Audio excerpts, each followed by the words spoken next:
Kur menduam në fillim se ku ta bëjmë takimin në Kavaj, dhe tham ta bëjmë këtu në qendër, sepse ky shesh ka dhe një simbolik krahas edhe simbolit të dy gishtave këtu, që lidhet edhe me simbolikën tonë. Fiks 35 vite më parë, Kavajsit ishën të parët që u ngritën në masë kundër diktaturës. Pra edhe atëre, askush nuk e mendonte se mund të rrëzohej regjimi, se mund të kishte ndryshim.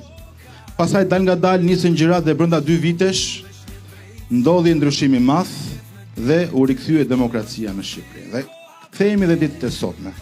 Pikërisht, ne jemi sot këtu sepse ne duam të bëjmë një ndryshim të madh, që fiksi 35 vite më parë, që e nis me njerëz të ndershëm, me një leadership të pakomprometuar, që kërkon ndryshim të vërtet në mënyrë që Shqipëria të mos jetë më vendi më i varfër i Evropës ku janë larguar 1 milion shqiptar.